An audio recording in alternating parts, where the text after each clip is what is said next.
अल्लाह के लिए मुकम्मल करो।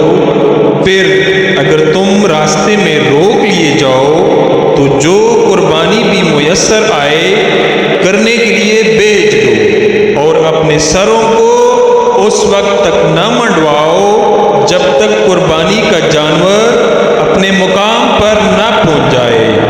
फिर तुम में से जो कोई बीमार हो या उसके सर में कुछ तकलीफ हो, उस वजह से कबल अज़ वक्त सर मंडवा ले तो उसके बदले में रोज़े रखे या सदका दे या कुर्बानी करे। फिर जब तुम इत्मीनान की हालत में हो जाओ तो जो कोई उम्रा को हज के साथ मिलाने का फ़ायदा उठाए तो जो भी कुर्बानी मुयस्सर आए कर दे। फिर जिससे ये भी मुयस्सर ना हो वो 3 दिन के रोज़े ज़माने हज में रखे, और साथ जब तुम हज से वापस लौटो ये पूरे 10 रोज़े हुए। ये रियायत उसके लिए है जिसके अहल व अयाल मस्जिदुल हराम के पास न रहते हो, यानी जो मक्का का रहने वाला ना हो।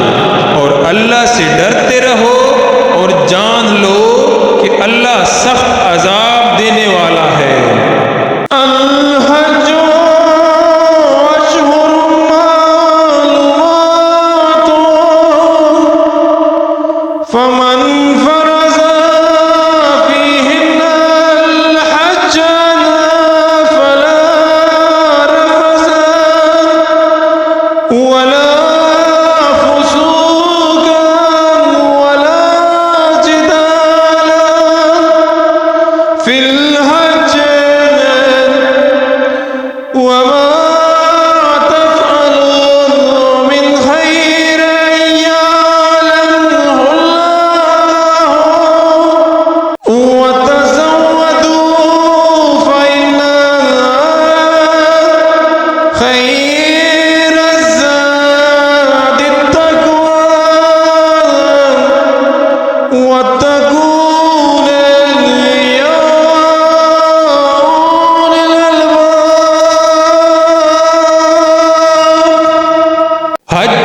तो जो शख्स इन महीनों में नियत करके अपने ऊपर हज लाजिम कर ले तो हज के दिनों में न औरतों से इख्तिलात करे और न कोई और गुनाह और न ही किसी से झगड़ा करे, और तुम जो भी भलाई करो अल्लाह उसे खूब जानता है। और आखिरत के सफ़र का सामान कर लो, बेशक सबसे बेहतर ज़ादे राह तकवा है। और ए अक्ल वालो मेरा तकवा इख्तियार करो।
अगर तुम ज़माने हज में तिजारत के ज़रिए अपने रब का फजल भी तलाश करो, फिर जब तुम अरफात से वापस आओ तो मशअर हराम के पास अल्लाह का ज़िक्र किया करो और उसका ज़िक्र इस तरह करो जैसे उसने तुम्हें हिदायत फरमाई, और बेशक उससे पहले तुम भटके हुए थे।